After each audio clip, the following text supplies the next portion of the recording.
Well, the stories run wild and the laughs come free, with the duck and an eagle shooting the breeze. From paintball fields to campfire fun, you know the rowdy talk's just begun. Now kick up your feet and pour a glass, we're about to have a blast. We're the rowdy ones, we're the rowdy ones, the rowdy ones.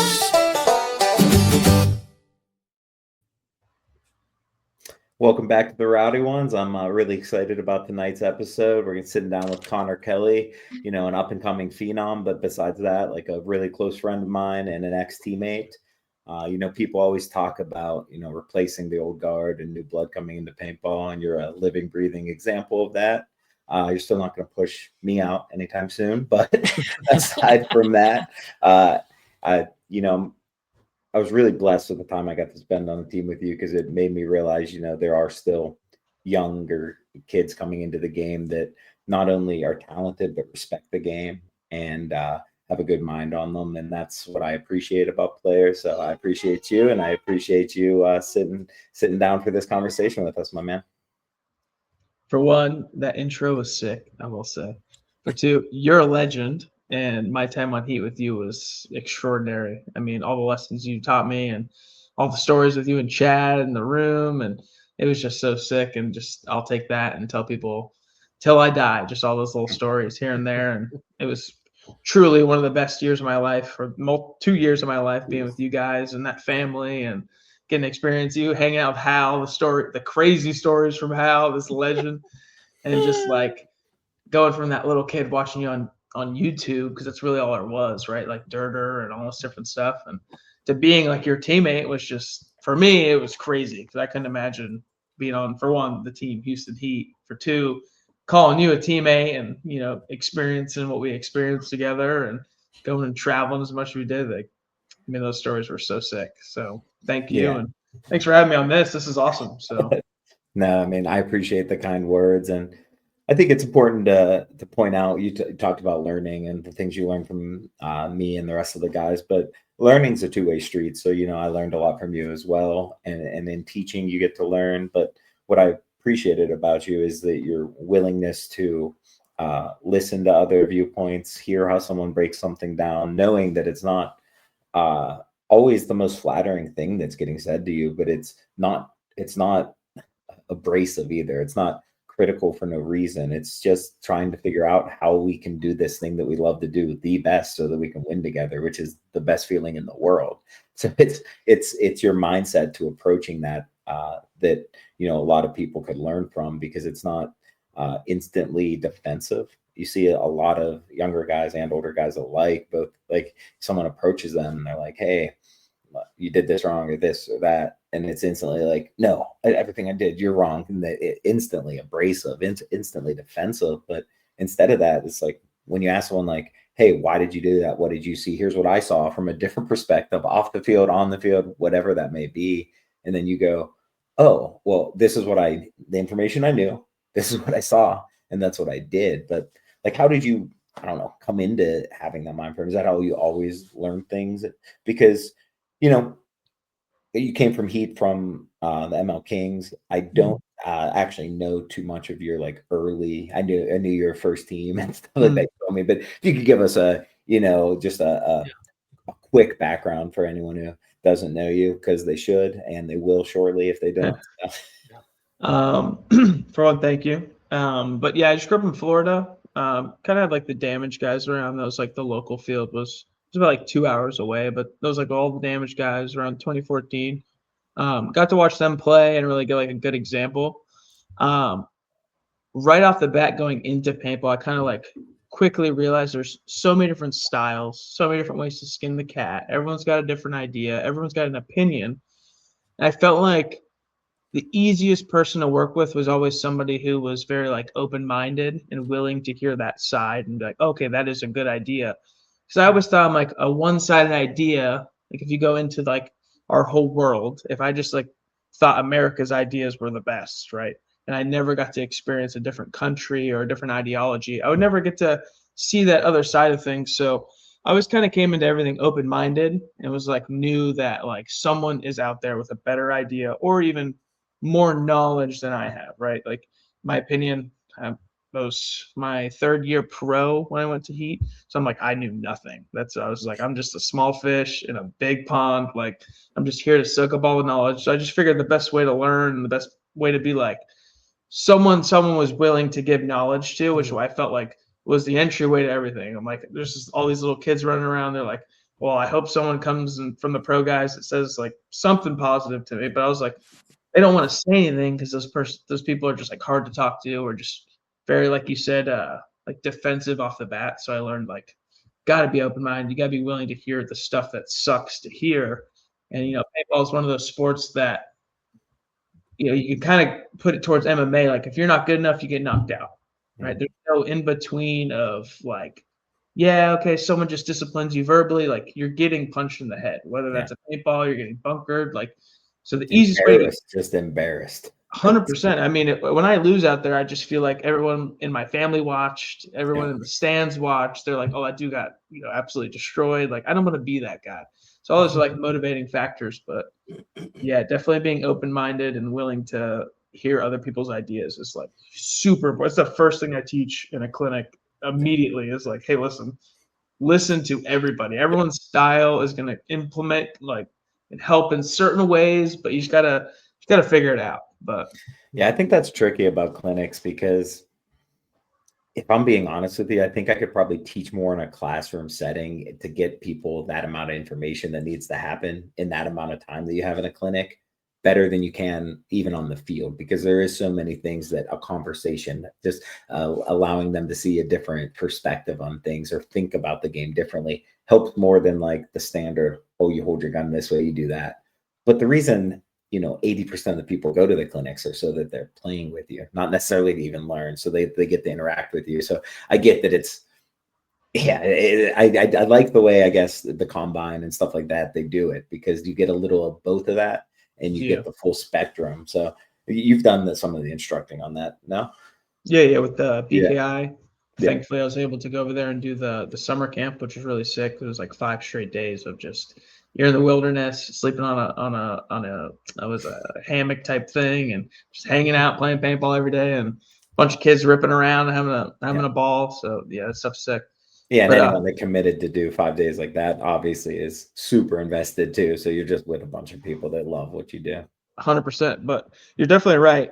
In a classroom setting, I feel like the way someone like you, for example, talks about paintball, that it's kind of hard to articulate that in like a movement or gun skill standpoint. It's like gun skills, like you should already have that down with what we're talking about. Here I'm talking about like the progressions of the match per player, per position, per role. Like it's definitely a classroom. I always thought like you do a clinic on a Saturday, all classroom style. Sunday, you're just implementing some of those ideas that you talked about. It's not even like 1-on-1s, 2-on-2s. It's 5-on-5 situationals, game breaks, match type game. But definitely a classroom is I mean, honestly, some of the most productive times on a team sometimes are, on the car ride back from a practice or, in the breaks in between points when people are just having those like down to earth, break it down conversations, and not just about a move, but about like the vibe of it, what's flowing, what's not flowing. Just 100%. Those things happen because, we're so invested in the sport. We love it so much that we're talking about them naturally. And if you force that, you don't get the same results. But when you don't force it, like, I think those are some of the most learning moments that you can have. Yeah, I can't tell you how much I've learned just from like the little conversations, like driving back from Wasteland all the way to the house. Yeah. It's a good drive, but you have some good conversations in there. But at lunch we're talking about certain things, and it may not even exactly pertain to paintball, but it's just like this life skill that can just be applied to everything that you do. And paintball is an example. So like there's just countless times where we would just talk, and I'm like, hey, that's a good idea. Like, or hearing an old story of like you on Impact and how life was there. Your ideology there, it's like, oh, that was a different time frame, it's a different style, like you've evolved. Maybe you like tapping into a certain like segment of your career to like hone in on that talent. And hearing those stories and like the memories, like especially like you and Chad, the old Impact stories and like just everything you guys have done and coming to Heat in the early years, and just that stuff is what I've learned so much more from, just how to be even like off the field, like how to be a human, how to go about paintball, it's pretty, there's a lot of drama involved, right? So like flowing through Any that and really, sport. yeah, 100%. But the world of paintball is pretty small. So like if you're dealing with the pros, everyone knows each other by first and last name rather than first. So it's like we're pretty tight knit, and you guys have taught me a lot of like on the field, but like a lot of off the field and how to be a human and really hold myself accountable. So I'm super thankful for you, and you gave me a whole classroom type clinic my whole 2 years with you. So I'm so Oh, thankful. I'm always here for you, brother. I love you as a person and as a paintball player. So yeah, that's goes without saying. Doesn't matter what team you're wearing, on your jersey or who you're playing with. I always wish you the best success, and I'm always here for you. But you touched on impact, so obviously we have to talk about that. Congratulations first Yeah. off, because I think that's a Congrats, bro. fantastic move for you. I'm Thank extremely you. happy for you. I love all those guys still. Bart's a great dude. He took care of me so well when he was on the team, and I really grew a great friendship with him outside of just like a owner, boss, coach to player situation. Like we were friends, and we still Yeah. are. Same with his sons and JC, the old Canadians who were there before as well. But now you have all the Americans. All those guys are good dudes. So I'm excited for you to play with them, and I think now. You went from 2 years on a lower tiered pro team to being on three storied franchises in a Yeah. short period of time. So that shows the growth and how versatile you are too. That these different organizations feel that they can use you and get the best out of you. But really, it's about what you can give to them, and they all saw something, and I think that's awesome. But I do think you're gonna love the time on Impact and with all those guys, and I think you're really blessed too, because it's not when you go to a new team. Sometimes it's tricky if you don't really know anyone. You say we know people first name basis, yes, but you don't know people until you spend that outside of tournament time with them, right? Like you're not close with them, so like you get to go there with an ex teammate from Heat with Tyler, but also an ex teammate from Aftershock with LJ. Both phenomenal people, phenomenal players. So you're going in already, having those built relationships and ties and trust on the field and off the field. So I think that's really unique, and I hope you take advantage of it. Yeah, man. When they reached out to me, I started off the conversation like, "Are you sure?" I was like, "Are you sure you got the right guy?" Like, I don't know. For me, like growing up, like the first videos I've ever watched, and like I know it's kind of like a sore subject for you, Ryan. I'm sorry, but it It's was okay. X Factor Impact 2013 World Cup, That one and is like a source of that one hurt. and something like that. I'm like Impact, like Edmonton Impact. There's teams from different countries, and I'm playing airsoft at the time. I'm 8 years old. I have no No. clue what paintball is, other than my I'm full nerd, right? Other than like war stories from my dad when he played in like 2003, 2004. Shout out Guy, awesome dude. I keep in touch with the guy here and there. We chat. He loves it, dude. He loves paintball so much. Like talking to you guys, like because like he's like me. Like we just watched it on YouTube all the time. So like my first videos of paintball were like Edmonton Impact Series 2014, like seeing that whole thing happen and seeing Houston Heat Impact. So like when I went to Heat, I was just absolutely mind blown. I still went into it like the "Are you sure?" thing. So like coming to Impact, I'm like this little kid of like, all right, well this is like my biggest accomplishment of all. This is literally what I set out to do from the very beginning of paintball. So like the little bit of time I've spent with talking to Bart, like he's the man. I'm super excited to work with him and Dave, and all the guys have been super warm with like bringing me over. And I got to spend some time with Rainey over there in Paris, and we took Rainey's second good. place. It's so fun. Yeah, we went through some like adversity in the semifinals to the finals, and like going through that with him, like and playing with him, and like seeing that high level and high intensity like part of paintball that like you don't see often on like when I was on the Kings or coming up to where I'm at now, I'm just so excited. Like, Well, Rainey, like outside of being a phenomenal player and really intelligent, he has, I think, my most valuable skill set as a teammate. He's a glue guy.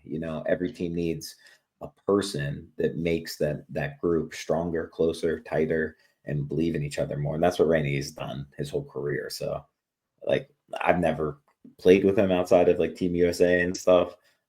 Would have had I not gone to Heat and stayed with Impact, but we crossed paths briefly without sharing the field together there. Mhm. But like it's apparently evident how much of a glue guy he is, and I think that's something that lower teams probably are lacking that better teams have, is those people that not only keep a group really close knit, but kind of uh, mold the personality of the group as well.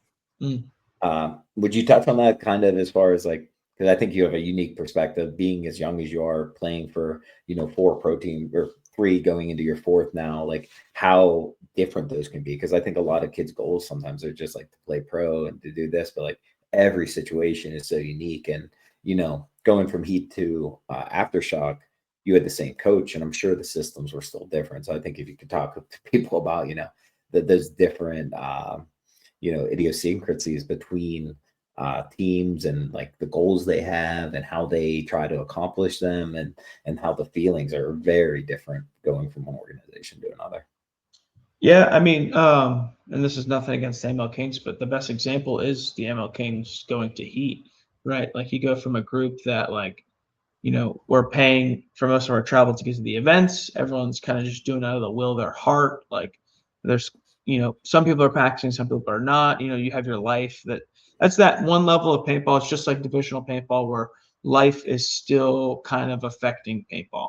And there's to an extent on a real pro team where life does not affect pro paintball. It's no matter if you have a kid or what happens, you're still going to the event and you're still playing the tournament. The results are Yeah. still the same way. When you go from a team that like the whole goal is to just win a match, right? If you go back and watch the Dirter videos, you can see like, no offense to 187, those dudes were legends, but when they came into the league and they did the Dirter thing, that was them trying to win enough matches to make it to Sunday. And then you go over to like Dynasty, Houston Heat, Impact, and you're dealing with a team that's trying to win every tournament. Yeah, it's So the there's end of the like world this. when you miss a Sunday. Yeah, if you miss a Sunday, it's like, all right, let's hope we have jobs Monday morning. But you're expecting to get to Sunday no matter what, and it be a complete fight from semifinals up to the finals or whatever the case is, right? There's a different mindset, like when I went from, a team that's trying to get out of the prelims every event to a team that's, all right, let's win this tournament. We know we can do it. There could have been a second, there could have been a third, there was a first the year before, like that level compared to, all right, let's win a match compared to let's win a tournament is two very big things, right? Different things. Yeah, not only is the level different, but those expectations that you set for yourselves put you on, a foot forward to begin with, right? Knowing that like your expectations are already this baseline, like you can't falter in this other moment. So you go in the field expecting that. And then to a team that's like, like you said, like their goal is to win the match, then their expectations are lower. So then it's in the back of their mind, and then you're already on unequal footing to kind of start, even though you're five guys with guns on each side, like people like to say. The mentality you take into a game matters so much. Yeah, I mean that mentality that we all like try to match from like a player like we'll say like Marcelo or like Ryan, who just or Tyler, someone who just their job is paintball. That's all they do is paintball. They're there to win. They are players that win whenever they possibly can, right? Every point, every match, every tournament. We have a player like that, like compared to a group of guys that are just trying to get to that practice. They're trying to collect, like on the Kings, we're fairly young players, right? There's a lot of people that, were doing pretty well for themselves that were able to make it to the practices. But for me, example, like I had like 3 or 4 maxed out credit cards. I'm trying to make things happen just to get to the practice. So my whole brain is like, I got to win at practice. Maybe I'll win at the tournament. And then finally, I started to win at practice enough to I was like, oh, maybe I'll win at the tournament. Like I'll start winning matches. So it's kind of like a different thing where like that top 3, top 5 player is winning at the drills he does on Tuesday. He's winning at the gym on Wednesday. The other dude's working 5 days a week to win maybe a point on Saturday, Sunday for practice to get to the tournament. So there's kind of like this different mindset that starts like on your drive to practice, whether it's like, fuck, I don't even know if I can pay for this, or if it's like, head to practice, see you later, honey. Like Like, it'll work. Like there's a different level that even starts at the very beginning of that drive from your house to the field, right? Um, it really helps to be in a good organization, because somebody who is trying to make it through the week to get to that Saturday to play paintball can get to an organization where it kind of takes care of things like that. Does make it a whole lot easier. But then at the end of the day, like, not everybody can do that. Not everyone can play through the week, or put all their effort into the tournament and in that Wednesday practice or in that Thursday practice. It's just it's an ideology that comes from the first steps you take out of the house. You know what I mean? But those things, when you times it by 10, and then including a coach who does the same thing, that completely affects the outcome of a 5-on-5 match. Even though it's 5 guys with 5 guns, that dude's worried about bills he's got to pay, or he's just happy he even got there. That he's not thinking about, oh, I got to be there Sunday playing at 4:30 in both of those matches. You know what I mean? Like there's a different like level. Like I remember sometimes in the Kings just being so thankful that I even got to the practice. I was like, oh, we made it. And then I'm like, oh my God, I'm not even spending that 10 to 15% of my brain power to think about the tournament, to think about my moves, to think about certain things. So, it really comes down to like the level that you are built at and like what you're putting at from the day you walk out of the door. Now, somebody that can go through with working 5 days a week, but still thinking about paintball as much as he possibly can, like those are those people that can make that step and kind of evolve into somebody that is doing paintball for life. Like that is their job. There's nothing else to worry about. But to kind of straight away from the main thing, but to go back, like, Oh, it's all good. We like to yeah, meander in conversation, you know? I love this. It's just like a chill paintball podcast. This is nice after work. But yeah, it is a big step, right? And it's not like there was a big step coming from Heat to Aftershock, right? There was some pretty high level players on that team. Some things didn't work out. There was like, I don't know if maybe like we kind of affected the people who came in, at least the 4 of us, maybe affected kind of that original team that was around that took the second place, that was a consistent Sunday team. But at the end of the day, like it's paintball, right? We're 10 dudes who do this for a living. We are on a team that you can consider us paid paintball players. This is our job. We need to come here and take it serious.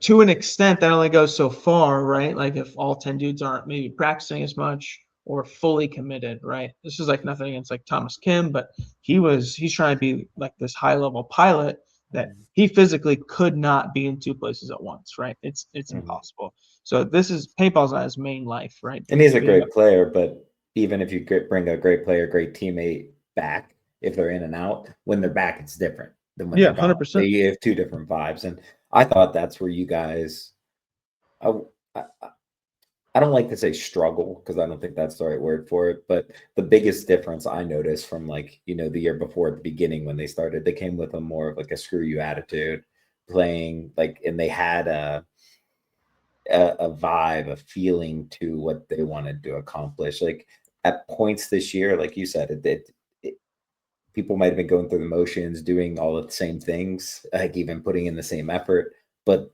they weren't on the same page as far as having that, tone about them, about feeling about them, the way they wanted to play or you guys wanted to play.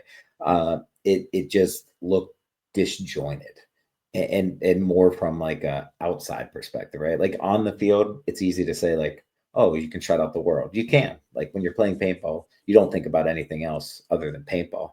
But things can still be going smoother or easier on there because you're going through, 1,000 different variables in your mind and changes and tones and sounds and that. So you're paying attention to so much that all the fluff of the outside world does go away. But all the stuff that you built as a team and put in place as a team is magnified. So if you're not all on the same page there, and it's the same adage I've always said, and I'm sure people get tired of hearing it, but like you really can't put the best player in the world on a team and make them worse if they're cancerous to that team. And you can put the worst player in the league on a team and they could become better if he makes everyone else 5% better. And I think you guys still had all the talent in the world to be good. It just didn't look like you had an MO anymore. Yeah, we definitely had like a great squad. Like I came in super confident because, my second year pro, Thomas Kim beats me in a one-on-one and makes me cry like a little baby for the next 2 months. Yeah. But like I'm watching LJ, I'm watching A-Rod. I've watched A-Rod since I was 10 years old. I'm watching all these dudes just destroy people. So I was super excited. And none of that went away throughout the season. Like I was super excited to be around those guys, just learn what I could. But it was just like in one of those years where like you're saying like disjointed. I felt like that was just because everyone was at like a different time possibly in their career. People are just starting, people are trying to find their place, or people are just trying to figure out themselves in life. Like I love all those dudes. Like A-Rod was doing music, so he's literally not living in a house. He's in his truck. Xander. Yeah, he's driving to a different state every day. He's doing all these sick songs, like he's doing live shows. So he's chasing his dream, and so is Thomas Cam. And we have multiple people like that just living their lives, which happens. Like paintball is one of those sports where it's if this is not all you eat, sleep, and breathe, then like you quickly get divided out. And it's not like those dudes weren't good. It's just like if you don't show up to the practice or if you can't do certain things, certain events, like it's just how it rolls, right? Thankfully, we were able to have like 10 dudes, I think about 80% of the time, and thankful to be around those New York guys. And I think it was a good year to learn, but I just think it was like everyone was in a different time in their career, which kind of like it was just one of those. It was a weird. I don't know how to explain it because we all felt like. I mean, at least for myself, in perspective, I feel like I was pretty connected with everybody. I was sure to be like friends with everybody. You know what I mean? Like you remember how it was on Heat, where it was just like everyone was the boys, right? It was just it was a team for the most part. Like there was no issues or division. So like going into a team where like it was a little bit. We got to be completely honest with people. There's always a little bit because even in a family, you have arguments because you spend so much time around each other. But the difference is how you deal with those little downtimes and but that's what makes it feel how you spend time. Yeah. Well, that's what makes it feel like there wasn't division because like if there was any time where it was like tough, like how can I agree? Like we all kind of came together. Like I don't know when there was like say like there's a fight in the parking lot, we're all there. We all are together compared to like we're trying to figure out assess the issue. Just like that time at that what was that place in Texas? The damn oh my god, I forget the name of the food spot. But they did bring me all the food out, and that dude pulled the kitchen knife on me in the No, that wasn't Texas. That was Chicago. The patio. The patio. Oh the patio. My God. Hal came in there, saved my life. He goes, he's got a knife? All right, cool. And just started walking straight towards him.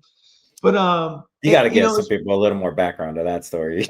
like a little touch on it, though, make everyone start thinking. Quick. Yeah, so we're in the back eating. Conner has to get up to use the restroom. He walks by, and this kid just pulls out a knife and stares at Conner, stares at the knife, and just like starts waving it at him, giving him crazy. Well, and he said, "Come on in, it's safe." I couldn't believe it because he kept telling me to come in. It's safe. There's no issues. As he's holding like a 6-inch like kitchen knife out of the sheath, like he just pulled out of the drawer. He's like, "Yeah, I mean, it's pretty safe in here." I'm like, "This is great, dude." Like, I just want to get some food. Chop your wiener off. Yeah, just catch her in the bathroom. Use the urinal. It's free.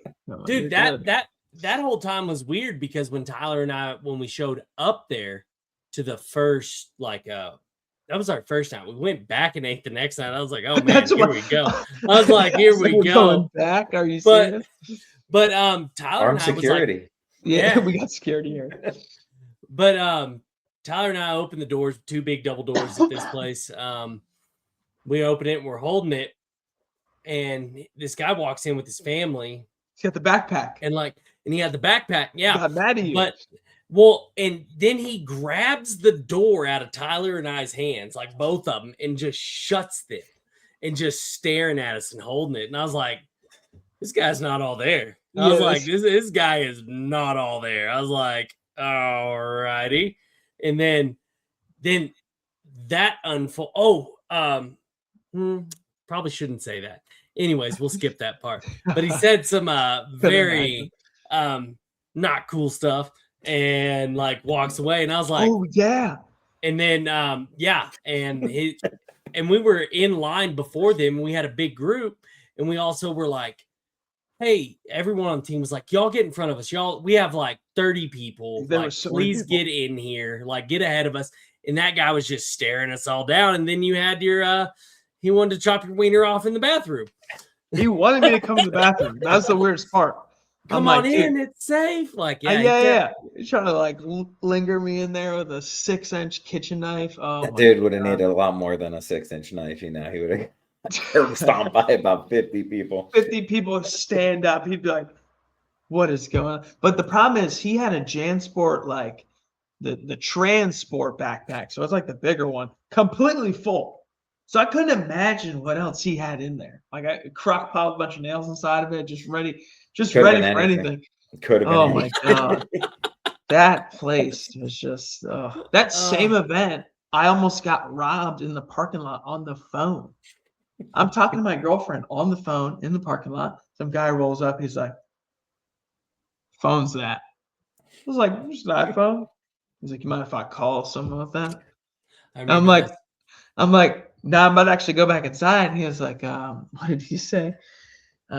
He's like, how much you think I can get for that phone? I'm like, are you serious? Nothing, He's like, man. That's my phone. he's like, all right, man, you sure? And then I like walk inside. He's like, are you sure? I'm like, yeah, I'm sure, dude. Just leave me alone. I'm like, come on. And then that happened. I was like, oh, this place, this is not for me. What Chipotle were we at? Where that I was just sitting down eating, and that dude wanted to fight me really bad. Not Chipotle, Five Guys. Five Tampa. guys somewhere. Yeah. Tampa. Oh, was I on the team? Was that last year? Yeah. Oh, And then that it was not- funny yeah. as crap. Like that I was didn't going do down. anything. I It was a didn't look crackhead. at No, this. he was a crackhead. Called him a Something. beep, beep, beep, beep, beep, beep. Yeah. Called him the B word. Okay. And then Oh, I thought he Right. called me a bundle of sticks or something. no, he called you a bitch. I ain't no bitch. No. And what was funny was the reaction off Ryan on this. This is where it gets good, right? Ryan thought it was, so I'm sitting literally across Ryan, and this guy walks by, calls him that, and Ryan didn't like really react because he was like, I was oh, slightly some other oblivious. It paint. could have been someone from the paintball. Yeah, he's event, like, you know, yeah. just joking around. and like he goes, and Ryan turns around, and Ryan was like, oh, I don't know you, and you're calling me this. Ryan was ready to roll, and then Ronnie's next to me. And Ryan's like, he's like, come on outside. He goes, you think you're big and bad with all your friends? And Ryan's like, oh, I don't need them. He's I like, remember looking at Ryan Smith and be like, can I? Yeah, you literally. And Bird was like, no, we don't need to be on the 5 o'clock news. I was like, I'm down for a good time. And Ronnie looks at me and goes, wow. You packing? I was like, always. He's like, Jesus. Am I here, Ronnie? I'm always packing. Come on. Which ankle you want? Sometimes it's just your face, man. People don't like it, you know, whether it's someone sitting by the bathroom door with a knife or someone, you know, just got out of jail, wants to fight. They just look at something and they don't like something about you. I just always think Ryan's got the quickest, like slyest remarks. He's just like, never. He's just quick with the response and just like, oh, bitch, what? Yeah, me. This went on, I kid you not, for about 5 minutes. The dude was in Five Guys, like yelling. He had a 5-gallon Home Depot bucket and a PVC pipe. He thought he was king of the world with that PVC pipe, and it was like a 1 inch. No, it wasn't even a 1 inch diameter. It's probably like quarter to a half inch. And it was like 5 feet long. I was like, what are you doing, dog? That's Tampa's finest right there. That's Tampa's finest. Money. That's Florida in a nutshell. You know, we spend so much time with each other. You got to be able to tease each other and make quick remarks and joke with each other. Else, man, I could not play on a team that just had no sense of humor. Oh, my God. That is such a huge part. Remember that practice we had where it was like, this is the practice to see if you'll like die or not. If you'll complain. Pat's practice. Pat's practice. All right. So we're like going through Pat's practice. That was a punishment practice. I don't care what they say. They went, you guys haven't been winning. We're just going to make you miserable. I was like, that's fine. Dude, the whole MO is just like piss them off. So we're like dying and we're like, We did like 10 breakouts one way, 10 breakouts another, and then another. We did like a We were total of crawling and diving under 2x4s and 2x4s. on We're lengths doing of the like field, jump drills, all suicides. this. We never Oh, had more than I think 30 seconds not running, doing something for the entire day. something. Yeah. It was 14 hours straight of like this Mhm. whole thing that Pat made. I think And Pat through was all mad of because it, Pat was mad because none of us threw up. he was so mad because none of us quit. He's like, this Yeah. is supposed to break people, and no Yeah. one's breaking. We all went full David Goggins mode.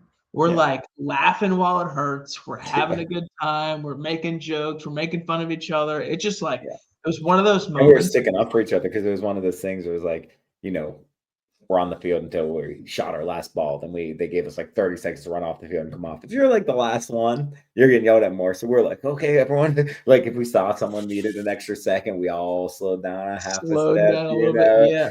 Went in groups, did everything together, and it galvanized us more. And we didn't win Dude. directly after that or not, but winning's not easy in this Yeah. league. I mean, look at the rosters Impact's had and stuff until they won. They went 3 years without winning. It's just not easy in this league. I look at the top 8-9 teams and I'm like, well, they all have a legitimate chance of winning any given day. And if they're like, there's like 8-9 teams that you go, these should be final teams. They're top 4 teams. Yeah. Well, if there's that many teams that should be top 4 teams, then every event there's 5 teams that should be a top 4 team that for sure aren't. Yeah. So there's a lot more disappointed people than not. But like I said, moments like that do galvanize you as a unit if you don't break apart and fall and quit. But getting through a moment like that with a group of guys that are like out to get, there's like being better than someone in like a positive manner. It's like, I want to be better than you and you want to be better than me. We're going to make each other better. But then there's like, I want to destroy you and see you at the bottom while I'm at the top. Yeah. We all came to this like, who cares how long anyone's been playing? It was just like, we're all the same human being. We're all tired. We're all sore. We all want to go to fucking, what's that place? Oh my God, Wings. And just, come on. Yeah, OMG Wings, cause chicken genocide and just go crazy. But we were all there together. We're not feeling good. Everyone's pissed off, but we were there all together as teammates. And no one's like, in a normal weekend of practice, like, practice starts getting unproductive, goes 8-9 hours. Someone will usually speak up and be like, hey, I think we should end it. Like, this is going negative. Not one of us during that whole day. We're like, no, we'll quit when they tell us to quit. Yeah, 100%.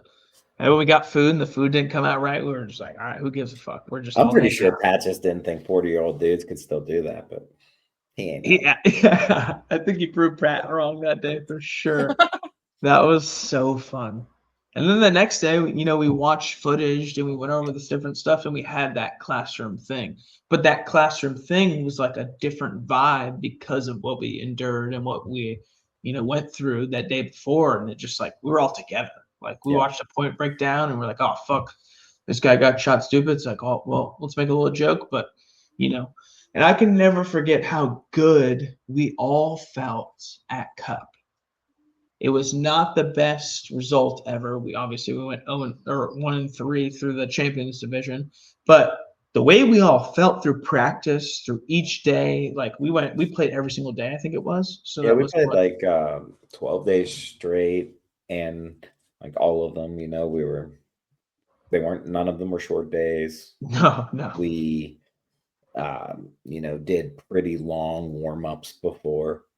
It was the same warm up every time. Like people were sweaty. Yeah, people were sweaty before we were playing, playing full days. We did that 12 days in a row. Everyone's bodies held up. We were one unit, but didn't work out. Like even after we walked the field, we went back to the field, bought a TV, watched games out of the back of the truck at the TV, would be watching like the live 3-man or whatever it was. No, it wasn't 3-man. I think it was because we were in Champions. So it was like Thursday games. Yeah, it was some sort of. Oh, that's what it was. Yeah, just a normal yeah. Thursday game. So we're watching them play, going on the field in between, looking at scenarios, bounce shot, this, that, replaying points. That was our off day. Yeah, it was. But like I look back at that, and yeah, the result wasn't there. But what we did and like how I've never felt more confident about Mhm. anything than when I went into that tournament with you guys. Man, Yes, we did not play. that's the kind of thing that can mess with your confidence too. Because I know what you mean. Yeah. Like I felt really confident then too, and then we weren't successful, and then sometimes you do okay when you don't feel that confident. It's like, well, what is that then? Why do I have that disconnect? But the disconnect's just because it's still a game where you're playing against someone else with the same things. They could have been playing Yeah. really well. You might just not match up well against them. A bounce could go your way, like their way and not yours. A call could. There's so many variables when we play such a short game. It's not like, when I came up in X ball where we're playing 2 25-minute halves. Like there's a little more room for grace there for mistakes. Yeah, But now 100%. it's like you could be playing awesome and just things don't go your way. And you have to Yeah. realize when it's something that you could have controlled and something that you couldn't have, when you gave all the effort and still failed versus when you didn't and failed. And you have to really be pretty self-sufficient and analyzing those own deficiencies when they are and when they aren't there. Because sometimes you can just spin your head backwards trying to fix something that wasn't right. Yeah.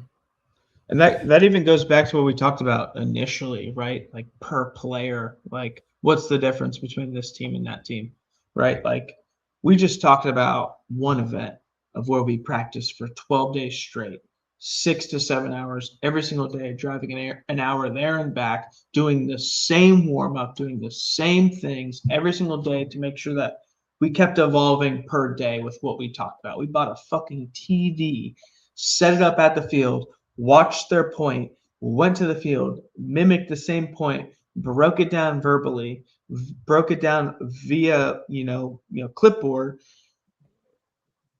The level of that player compared to a player that's just trying to win a match is what we're like. Not like that's the perfect example of like the difference, right? Like we're talking about just winning a match. Well, these guys are over here playing 12 What days they did in straight a failure of an event.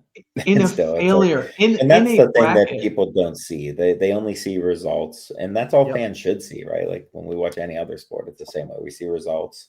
You can judge this and that. You don't really know if it was what goes on behind the scenes. So Yeah. that's always, that's why winning and losing is so special because that's the only thing that people get to see. They don't see the work. So when you do all this work and win, they're not like, oh, great job, you earned it by doing all that work. No, they're like, what you did that day was sweet, Yeah, and that's what that's a you good move. earned.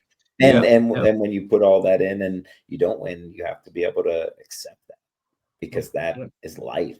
You can put all the effort in the world in and still not meet your goals, but at least you tried. At least you know that you didn't, let down yourself, your teammates, everyone around you.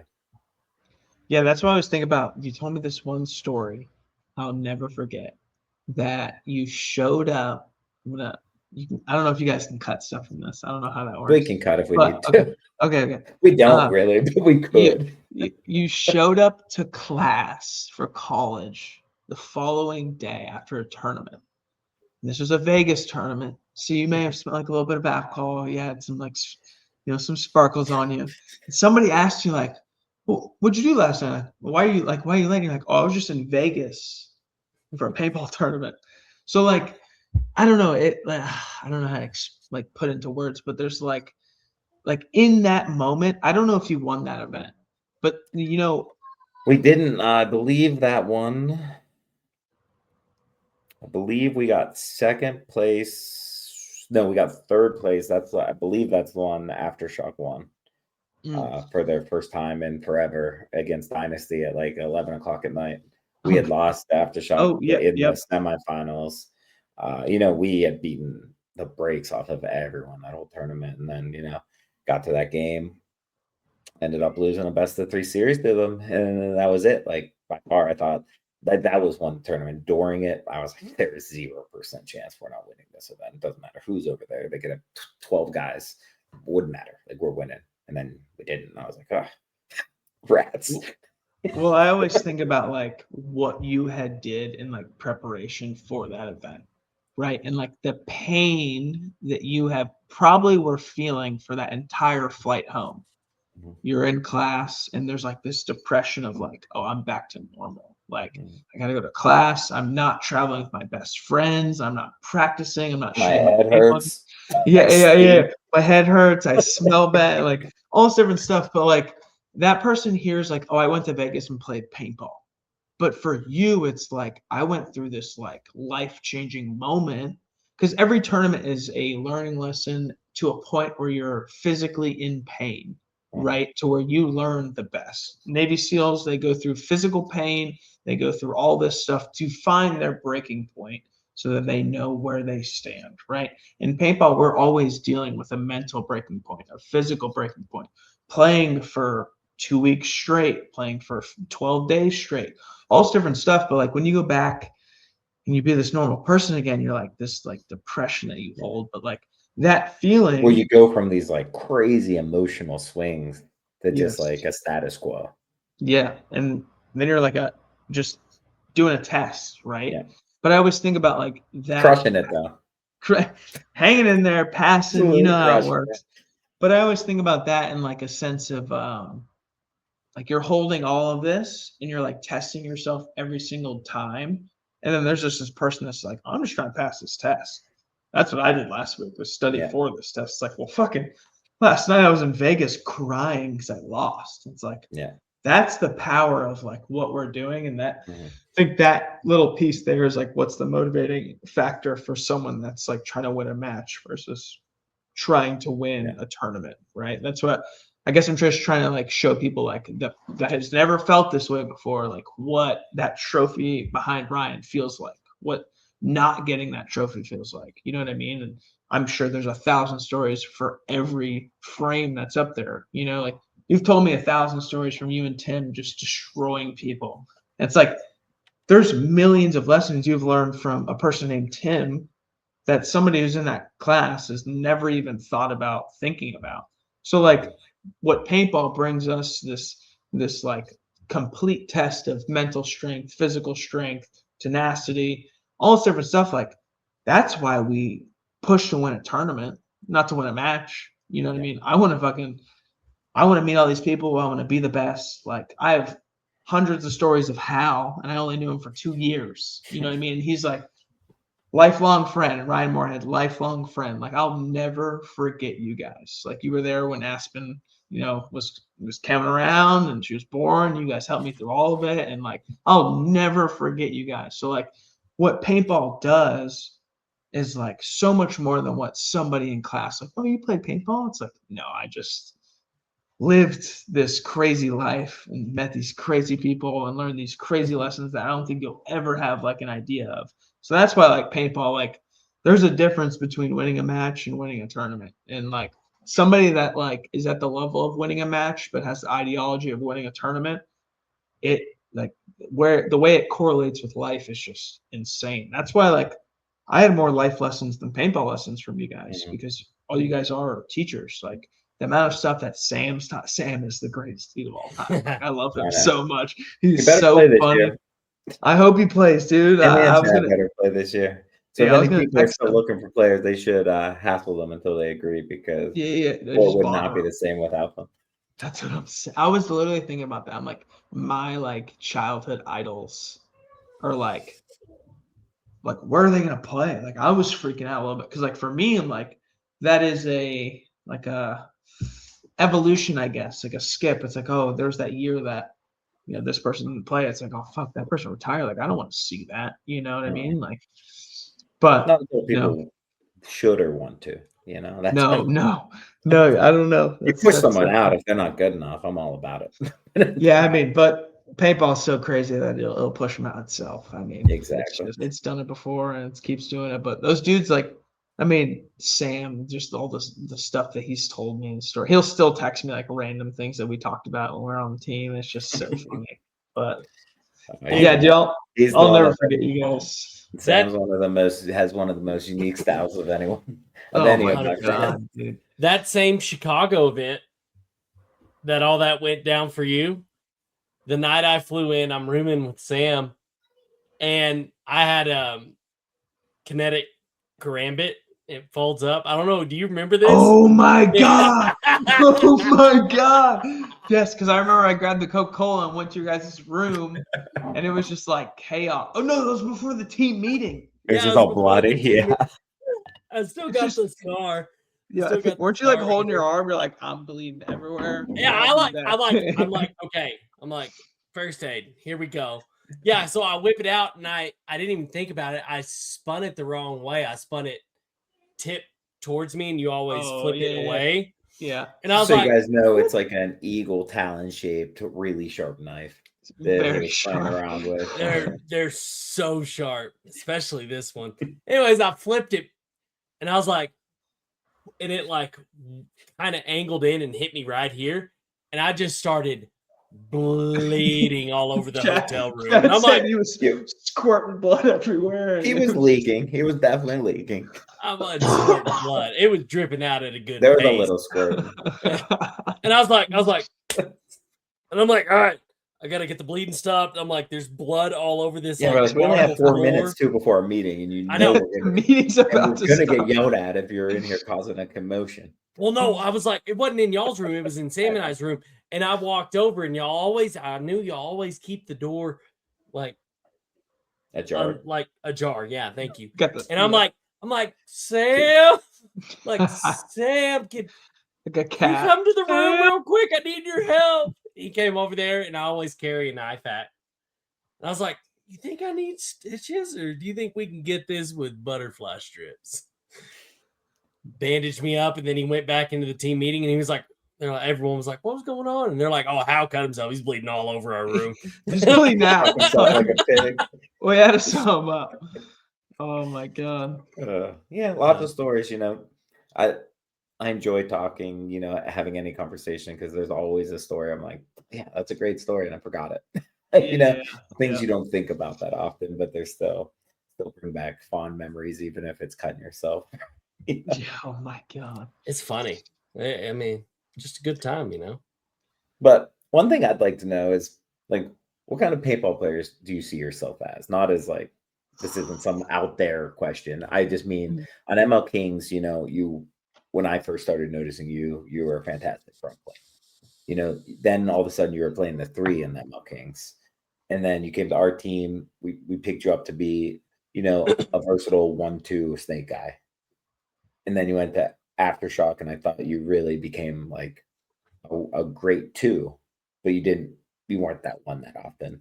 And I assume, without talking to you about this, I assume Impact picked you up to be more of a 1, but still with the versatility. So like, yeah, what did they pick you up for? But like, also, what do you see yourself as? Like, where do you think you're the best? I know you're versatile, so you can do all these roles, but like, what do you enjoy the most? What do you see yourself as? Yeah, that's throughout the year, like I know when I first started the Kings, and Charlie didn't really know me too much. Kyle just had met me. I only played like really the front snake or the front Doritos, just attacking, right? That was kind of so it was quick. I was just running a lot. And then I started to communicate. My main focus was like communication, right? And Carter was like a pretty small guy, very quick. So he played the 1 of the snake, or like it was Lewis Betancourt, right? So I kind of fell back into that. My new teammate. Oh my God! Yeah, Chewy. Yeah, I thought he was like your age. I just found out he's like 35, 36. Yeah, dude. I didn't know either. I thought he was literally like me and Carter's age. Like, oh, we have another homie. This dude's lived like 6 lives. He's like, a grown man. Yeah, 100%. Been in the military, done all sorts of stuff. But I think Charlie kind of put me into the 3 position more for like just my voice. I feel like I can get like things across the Voice field. does carry. Yeah, I just like would put it like I saw Brian Smith growing up, so like his voice is a little bit higher, and I feel like I could always hear him. I always knew where he was, so I was like, oh, it's pretty. Back to being very open-minded. It may not be the most attractive thing to women to sound like, hey, snake, but like your boy knows Snake 3. Oh, he's not getting bunkered, so like. That's all I'm worried about. Not gonna lie, I didn't always know what you were saying, but I always knew if it was important or not. Like, I was like, I knew whether to look at you and see. I was like, okay. But that's where I had to learn of like, all right, maybe people don't understand. Yeah, let's slow it down a little bit. No, but the most important thing is getting attention. So what you already had like was hitting that on all cylinders. Chad George explained it as he's like, we'd get a kill and it'd be like, ha ha ha, And then like every single time, I'm like, bro, I just get so excited. He was like, I'm excited for you, but tell me in a calm voice. I'm like, all right, you're right. So like, Yeah, all right. but yeah, like, coming to Heat, Todd looked at me as like the one. Ideally, I'd like to like be like the secondary in, like I'd let the front guy attack. The bunkering happens. I can kind of like assess the situation, and I only really like that position because it's like the most mind strained position, right? You really have to think. It's more of I'd like a argue, methodical. I would argue that you can do that from a one as well. Definitely. So it's a different ball game, right? You're like playing that back center dude. You're playing that guy who's containing you. You're also fucking with like your guy who's mirroring you. But I But I just think you can't prefer. dictate that pace. You're on your own as a one, even being an aggressive one. I do think you still have the ability to do that, break down the game, quarterback the game, work with people around you, see the gaps. Like you can still be introspective and not just like, this is my job, aggression, aggression, aggression. Aggression. Yeah, yeah, yeah. I think the best ones do both of those things. And that's Well, why that's I always saw you like, we talked about this a lot. Like I said, I think you are fantastic too. And I feel like that's what you like the best, like a two that wants to fill yeah, into the one the quickest.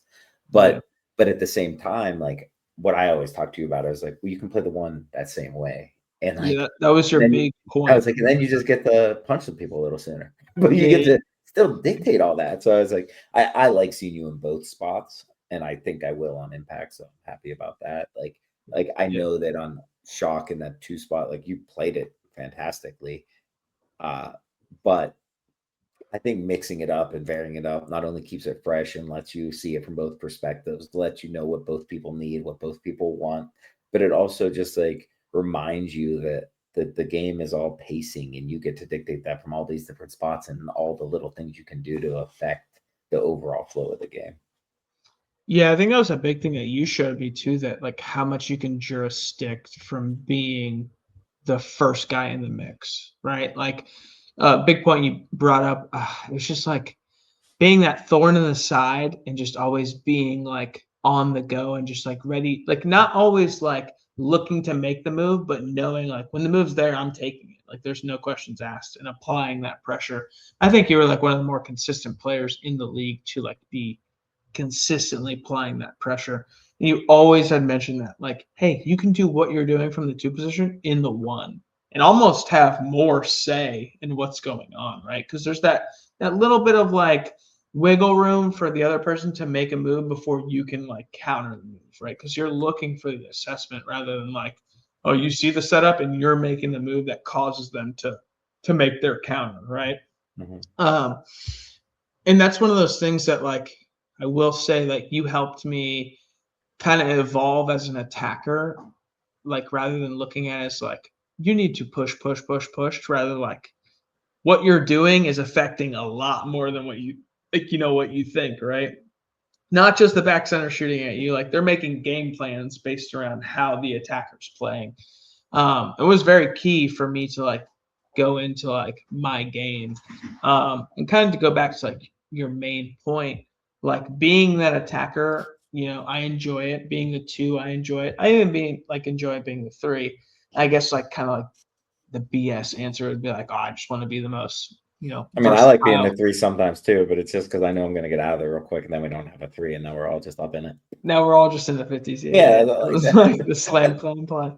Um, um, You're saying you yeah. could give the cliche answer of, I just want to be versatile. I want to do that. Yeah, like you can give like, oh, I just like the way I explain paintball to people is like attack, containment, support, right? Hmm. Like those are like your three jobs. It changes throughout the entire point, right? The attacker can be containment once he gets to certain extents. But for me, I think you should be able to play anywhere at any time and understand each basic role of paintball, right? Yeah. Which are those three jobs. But for me, I honestly have to say I like playing the two, even though I may not be the best two, for example. I like communicating, I like seeing, the pace of the game develop, and I like making a counter off of that. But there is no better feeling than getting to your position in the snake or the Doritos, getting a very clutch kill, making your next move, killing two more dudes, and opening the entire game to be a a 4-on-2, a 4-on-3 situation just because you did your job. That paintball is sick, right? But that goes back to like paintball being related to a chess game where those are just people doing their own thing. These pieces have to do their thing, right? And then all of it makes, one entire game. But I almost want to give the cliche answer. I just like playing You paintball. can. You can. That's I, what I I, I like. I like genuinely that too. do. I like it But like, aggressively, but I yeah, like just and I've always seen that. You're just like, I just like going. I just like doing my thing. I just like getting in there. Well, I've heard so many front players be like, "Well, I couldn't do anything because there was like 3 guns on me. I couldn't do this, or I didn't want to move because they were shooting this gap." I'm like, for one, if 3 guns are on me, that's fantastic because that means there's 2 guns on the rest of my dudes. And now I do expect them to make the moves when they have them available. That's why I think it's always important to make any move that helps you as soon as it's available. Because Mm. what made that available could have been 4 other things that had to go perfectly to make this one little gap open up for you. And if you let that gap go, you wasted the opportunity of those 4 things that had to line up right. So I look at it like that. I also look at it like, if there's 3 guns on me, it's not, I can't do anything. It's like, I can head check, I can move around, I can do these things. I can bump a bunker, show them I'm coming out. I can make sure they stay on me.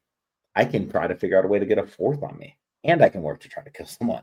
And you can always do something a little more.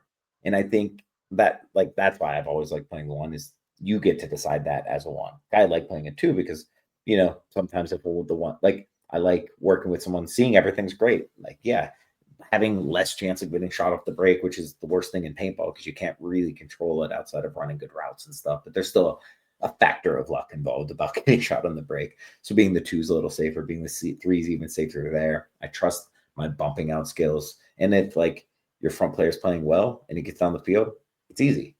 But if he dies, it's kind of easy to fill quick too because no one ever holds well.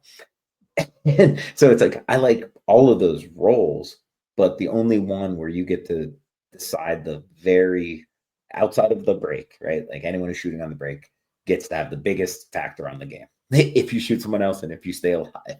Outside of that, once the numbers are even up, the front player dictates it. It's like if a back player, a 2 or a 3 dies, it's because they made a mistake. The front players are dictating who's dying and if they're in it or if they're dying, right? Yep. And that's why the best ones are ones that can, get there, look to be always active, but also understand when not to be selfish, when to value their bodies in situations, right?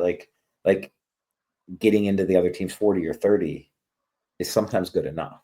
You did all that work to get there. Now just chill. And you see too many people overactive fighting into something. Yep. It's like, well, you didn't even give anyone on your team a chance to catch up.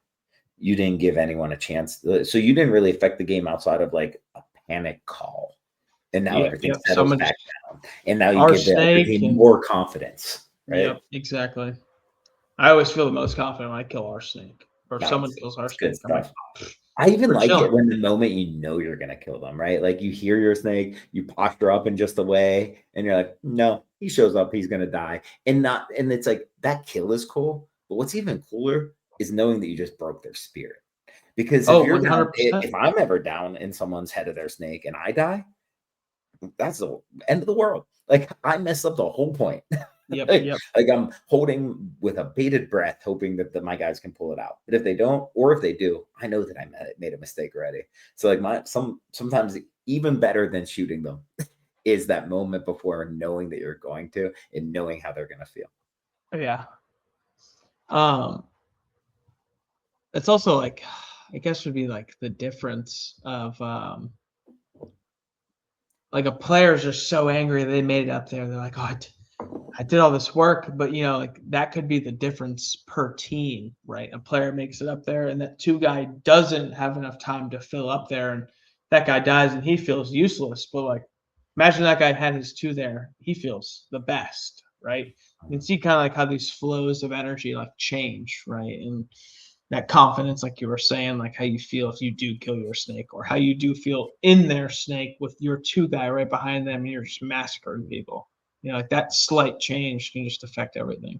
That's why pacing is so important because you have to, be willing to take the chances to take those opportunities when they come but you also have to instantly slow it down and understand the situation and take a breath and bait people into things. And it's players that don't have the ability to shift pacing fast is when they struggle, or when people don't look as aggressive, or when they look like they're dying out of spots, is because they get in one mentality, stick with it through the entire time, instead of knowing that like every little move dictates the next.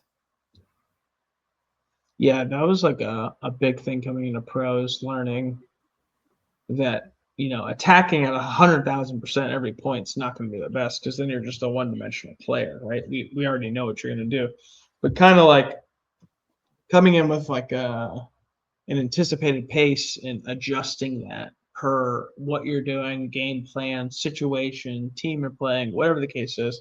But having that, being able to adjust tempo, speed, you know, really throwing people off with that, because at the pro level, like once you get to a certain extent on the layout, it's the same thing every point. We know what the MO of the other team is. It's just little small things here and there of how they can get it done more efficiently, or whatever the case is, right? Or just how But they mix it up, where they pace things out, where they're willing to make risks with the breaks and where they're not. Like, yeah, you don't want to be predictable, but you also want yeah, to do something that's the most viable, that's been proven over the last 2 weeks of practice.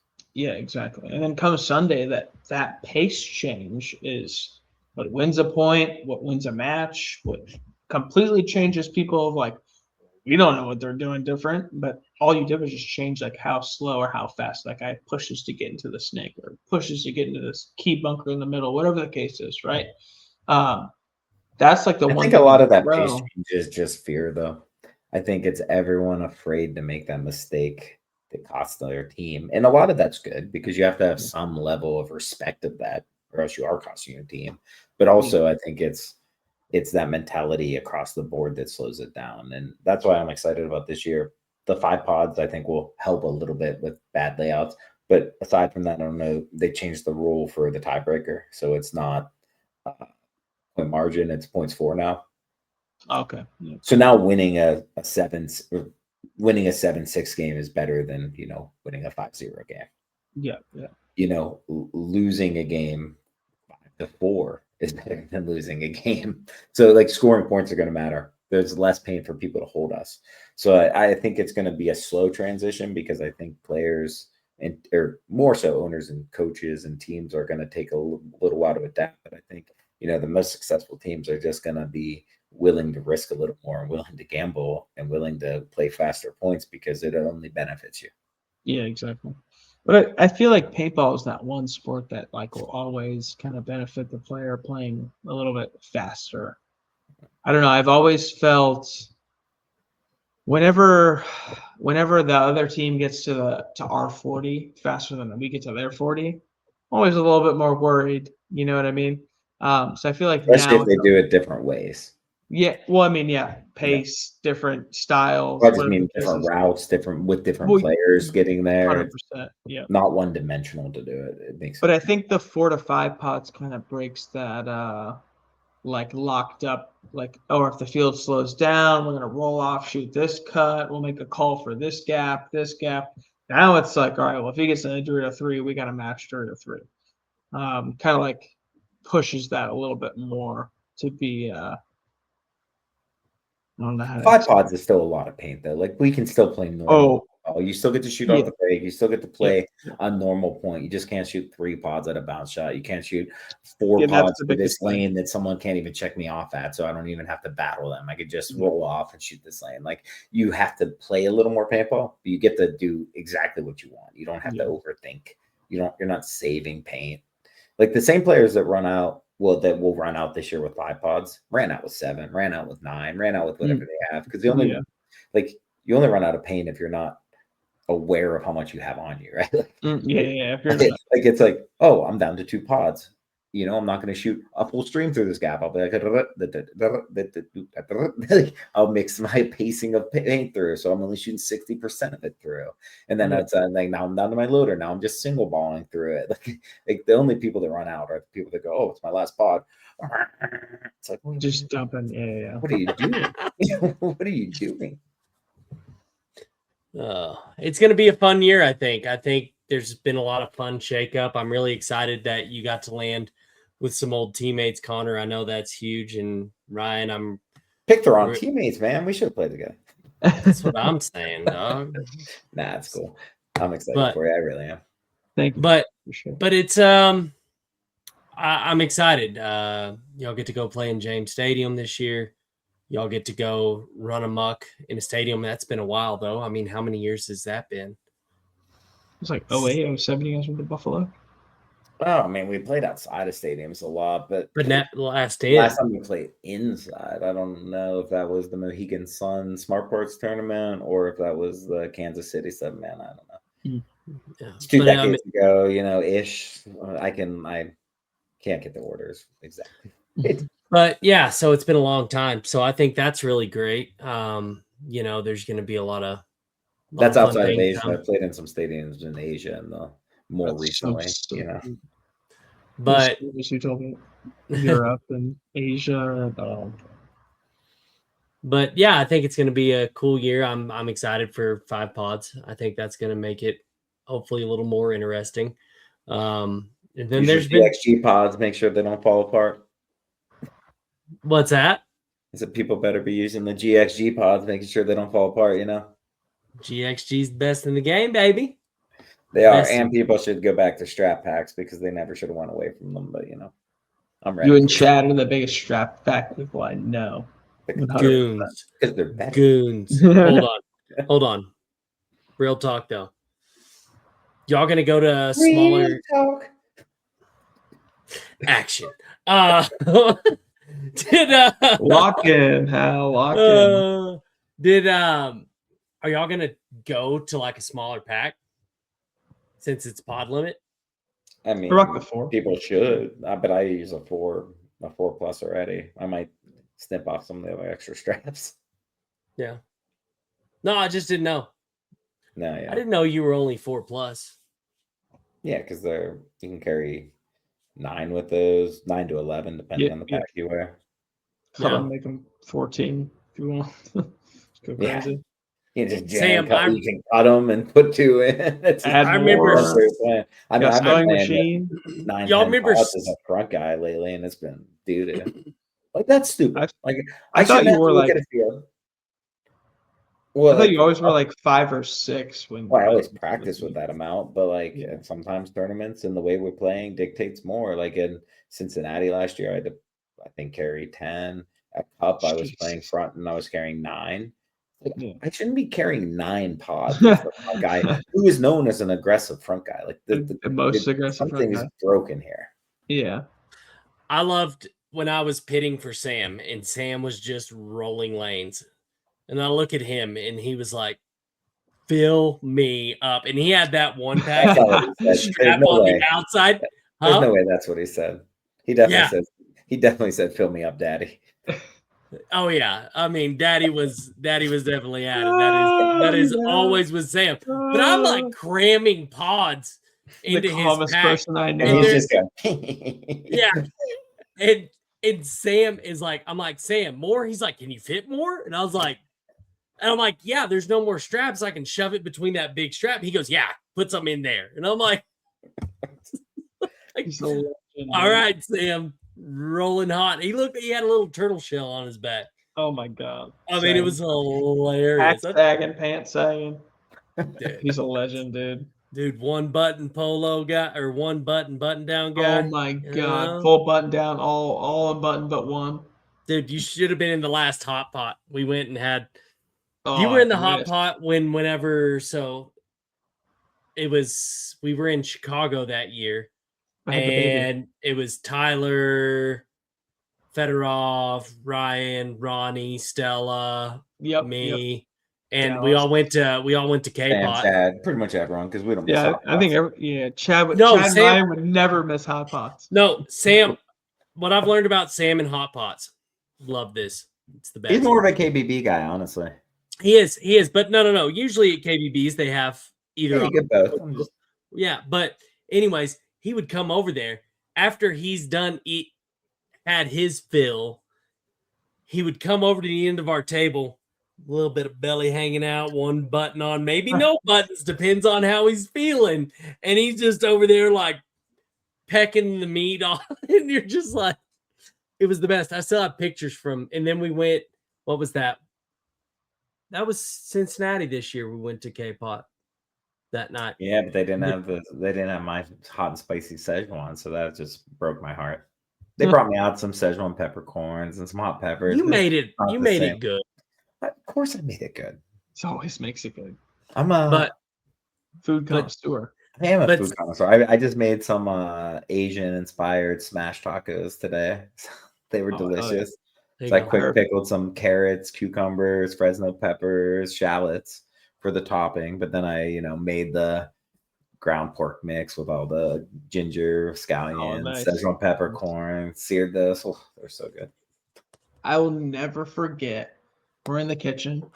We're making. Yeah, people making didn't know. lunch. We used to cook for each other too. We- We eat dinners together. We watch movies together Every night. It's when we're together for 12 days, we're together for like a continuous 12 days. You might get like every a night. little bathroom time alone to yourself or something. Yeah, that's it. I'll never forget when I had the baby. You guys are like, all right, Ryan gets me New Balance dad shoes. You guys set me up with a full kit. I'm in there making burgers. Randy's like, hey, you gotta make the burgers like this. He's getting me right. But I'll never forget the bath towel potatoes that we made.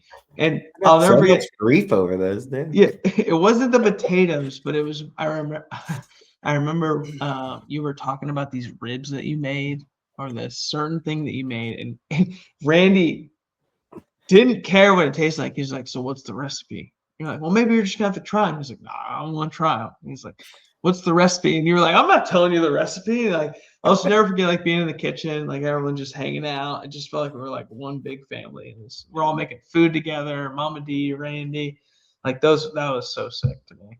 Yeah. But yeah, you brought that up. I'll just never forget, like Yeah. bath towel, potatoes, and we're all trying to make one piece of the whole meal. If people don't know, you're cooking for 12, 14 people.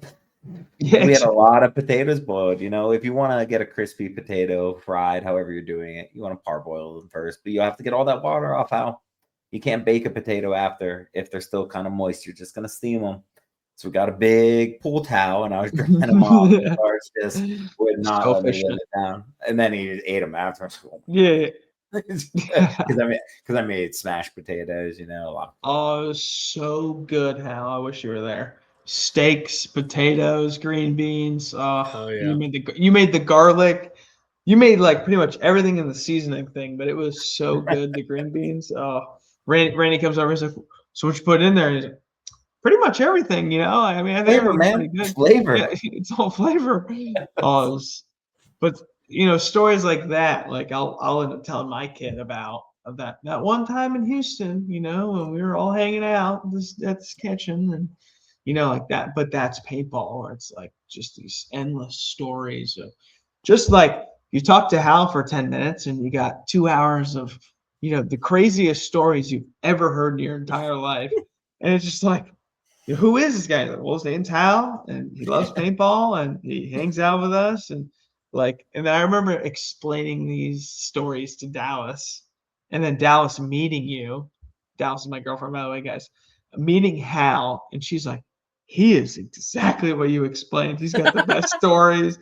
He's hilarious. Like, but it's same goes for everyone. Like just hearing the old paintball war stories, hearing the new stories, hearing the just ideologies of every person. Like that's why it's so important to be open-minded and hearing how passionate somebody else feels about this sport where we shoot gelatin at each other at 300 feet per second can change these people's lives, can keep people from doing things that they could regret, and staying alive when they don't want to. Like paintball changes lives, but I can tell you for sure, like I would not change anything for the 2 years that I spent with Ryan in Houston Heat, and all those lessons I've learned, and meeting Hal, and just these just insane moments that you can't even, like, when you look back and go, how did we even get to that point? And then looking at it now, it's like those are the greatest moments.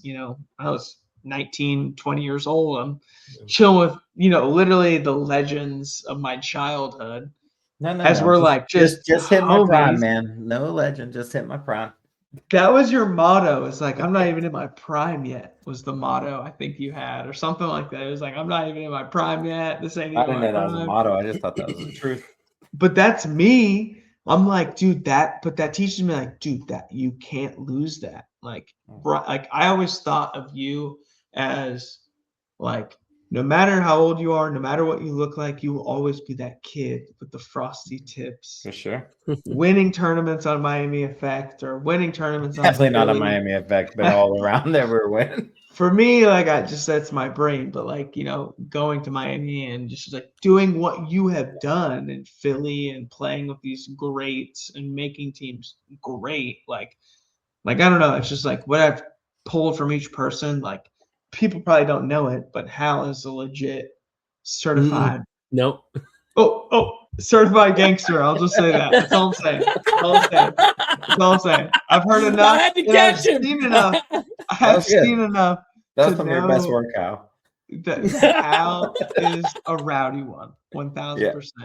But like the stories Hal's told me and like the perspective of life that he's come to me with has completely changed my outlook on certain things. Right? There's certain times in my life I'm like, well, this like maybe this could have been better if it was like this. And I'm like, oh, I remember that story Hal told me. I remember that story Sam told me, or Chad. It's like, oh, like this is another lesson learned. Like, this is why I love paintball, because I get to meet someone like Hal and I get to see someone like Ryan, Chad, Sam, Ryan Smith, like hearing all these different mindsets and ideologies. I'm like, this is sick. Like, if I could be in a melting pot of people, I'd pick that all day rather than like bread and butter. Like, that's my biggest thing.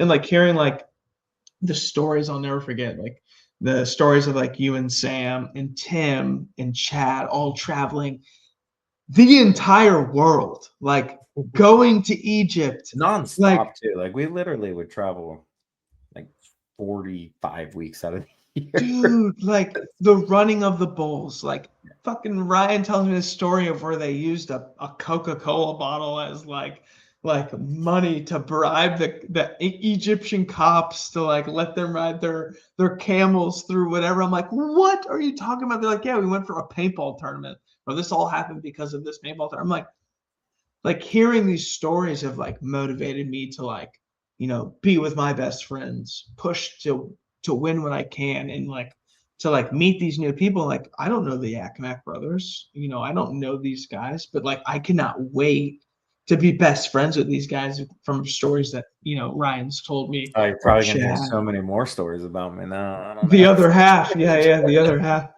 Oh, but like that's like I've already experienced that people in this sport that I've never met before hold truths to things that make me happy that I've never even found that truth, right? Like, to find a truth, you have to either, go through some hard times or, go through some, level of your life.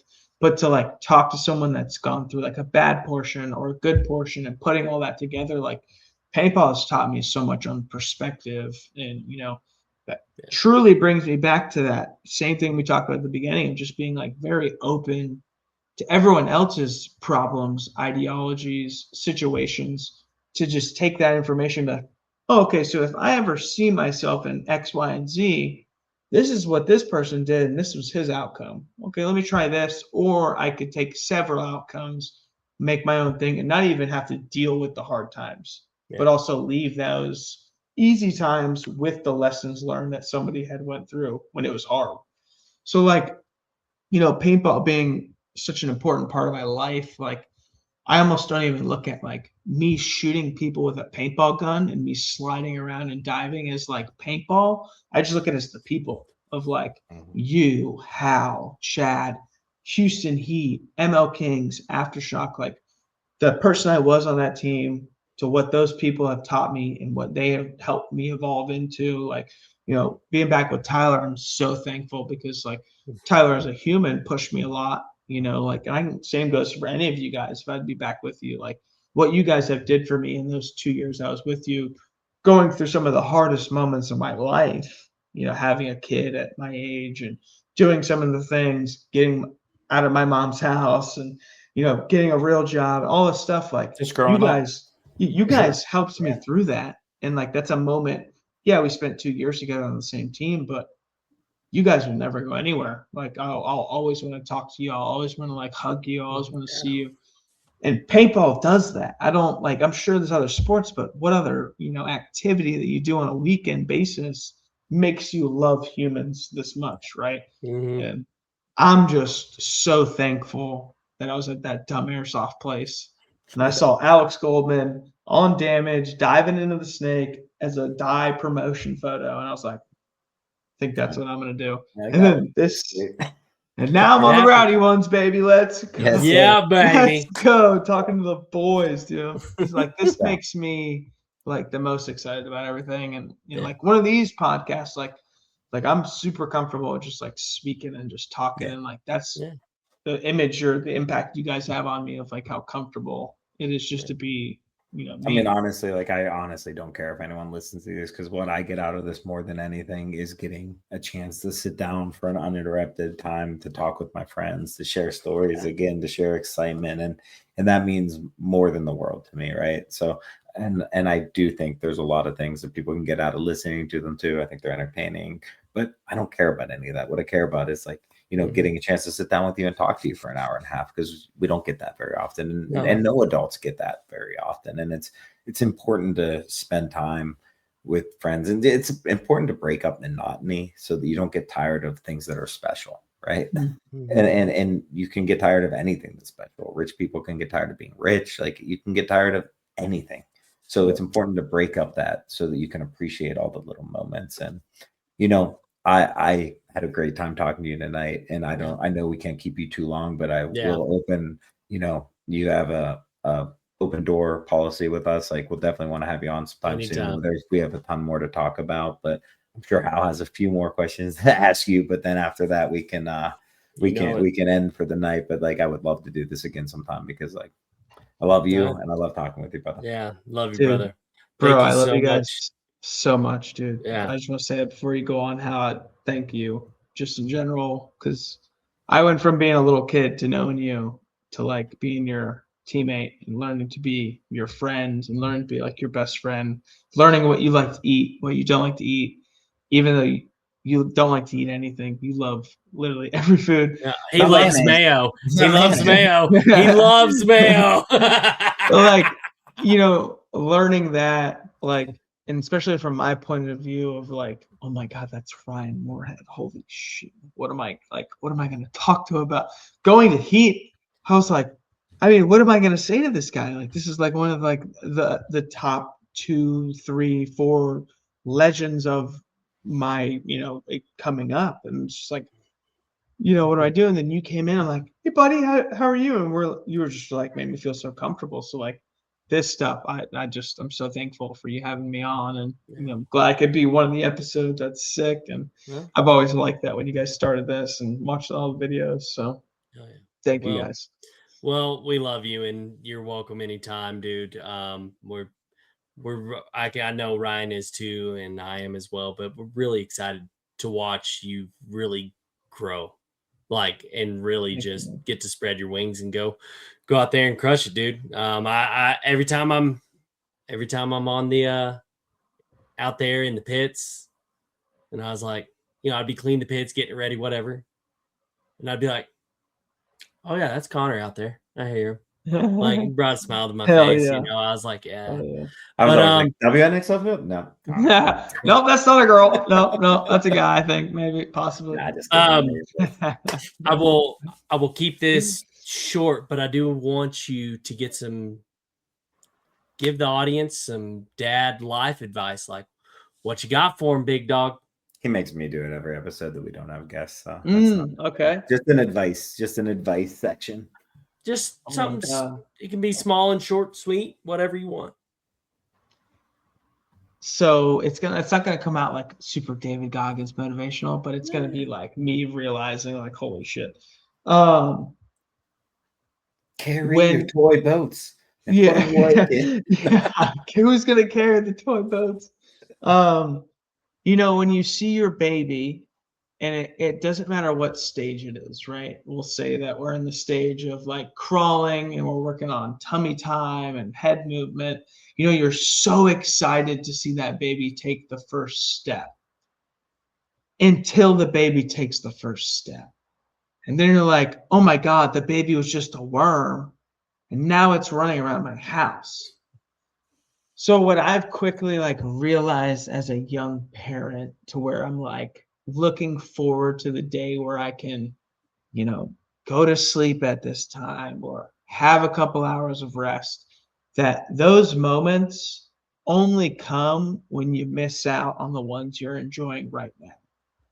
My baby was, 12 months old, 13 months, whatever the case is. Like I have a picture of Ryan talking to her and she's just dying laughing. I have this picture. It's on my home screen.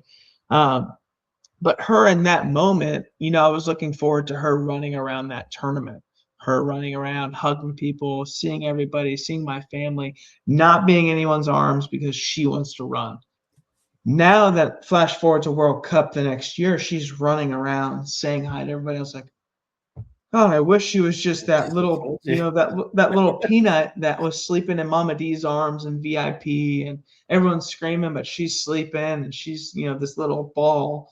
But now I'm like, well, now I'm going to hold on to this moment where she's running around. I don't want her to have like an attitude or be able to know what she's talking about and have some persuasiveness to herself. I like that she speaks gibberish. So like, as a young parent, I've quickly realized to stop looking forward to things, but to very enjoy where I'm at right now, because it could be a week, it could be a month, it could be 2 months, but it goes and it goes fast. And if you put, 1 to 3 years old of learning, 1 to 4, where your kid is, Ryan, to where like how much she's evolved in that 4 years compared to, 4 to 18.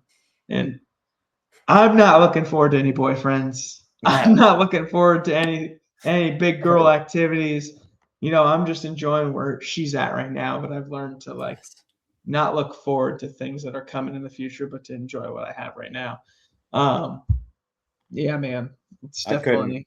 I couldn't agree more with you as a dad, but also that carries over to every aspect of life. Our time is limited no matter how you want to break it down. Like, everyone born, grows up, dies. It doesn't matter what age it is. So every moment that you have, like, appreciate it. Do something that you're enjoying. Yeah. Take something out of the moments that you don't enjoy and get something good out of it. Like spending more time in misery or thinking negatively only begets more of that. Right? Like it allows you to take one bad moment and drag it in and make it last longer. So just like realize the moment, appreciate the moment for the good or bad, take your lessons out of it, or just wait till it passes and then get the new moment. Don't dwell on the thing that you wanted to be gone and don't rush the thing that you're enjoying. Yep. So I will say before we cut this off, that paintball is like the biggest push for like that ideology. Right. So 36 hours. If I did nothing for 36 hours, it'd be the longest 3 days of my life. But if I went to a tournament, played 2 matches on Friday, 2 matches on Saturday, and if I was good enough, I played some paintball on Sunday. That goes by so fast to where it's like you're like looking forward to the next day. You're looking forward to the next match. You're looking forward to the next time you can eat. Looking forward to the next time you can chill, whatever the case is, right?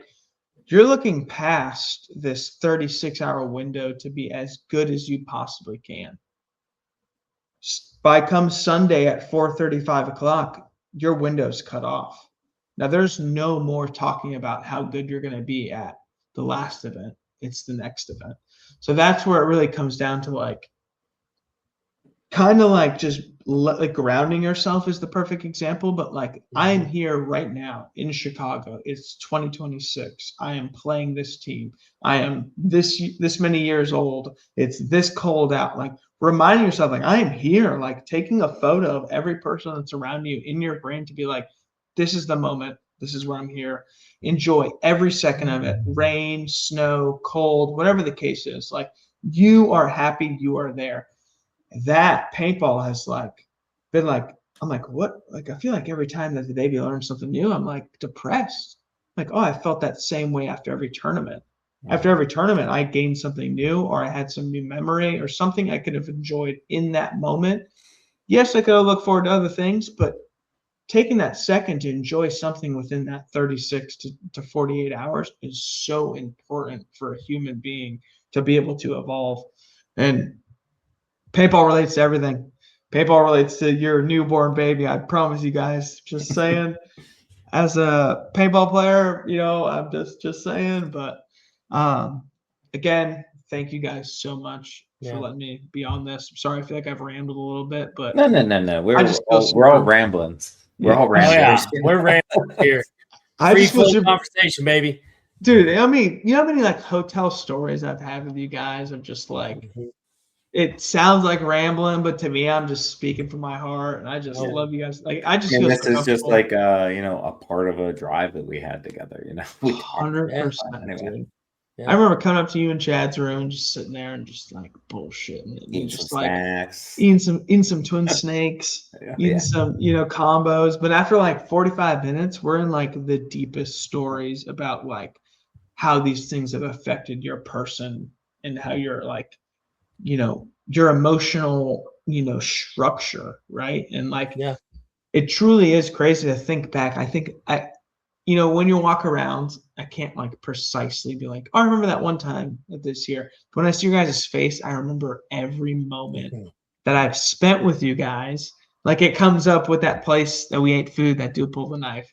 Like the story where I come up to, Ryan's room and we're all just talking and we're hanging out, or just we're at Oh My God Wings or anything. Like I remember my first time I eat at what was that place? The salad place. No, Salada. Salada. I'm in there like freaking out. And then I see like Ryan and Sam, and I'm like, they're like, what are you getting? I'm like, bro, I have no clue. I don't like anything green. Like they know I'm like meat and cheese, like mac and cheese kind of guy. They give us some And then- chicken Alfredo or something. They're like, bro, get this, this, and this. And like everyone's like kind of chipping in. And like I finally make something that everyone helped out with. And I'm like, this is the greatest thing of all time. Now I like green stuff. Yeah. So Who would have known, But like it's crazy how good some greens taste after exerting yourself all day. a long 12-hour practice. And Yeah. last thing, I thought I wanted was, some protein and greens. I'm over here eating mac and cheese and Alfredo sauce. And they're like, bro, you can kind of replenish yourself a little For bit what better. it's worth, I'm not one to talk trash on carbs either. So I was never giving you. I was never talking trash on that. I was just always saying, No. try it all. Eat something.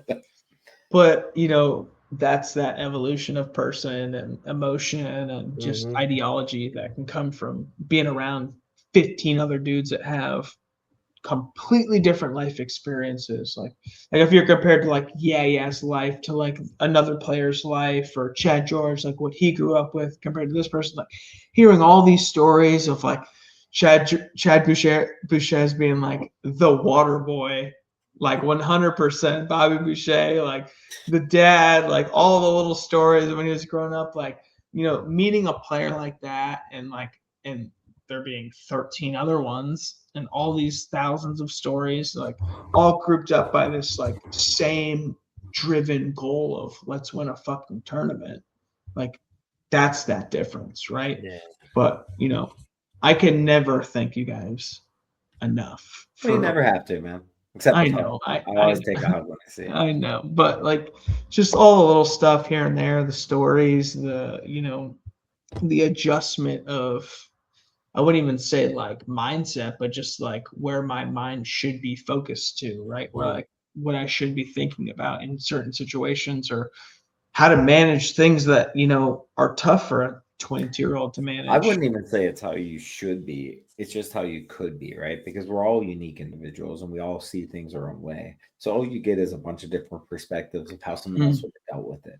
And when you put those together and you pick and choose what could work for you, you now can see something in a lot of different lights instead of just the one you were looking at it. It's like the opposite of getting tunnel vision on the field. It's not like, oh, I have to take this to heart exactly what they said, but you can take a little bit of something from that. Yeah. That's how everyone is. Yeah.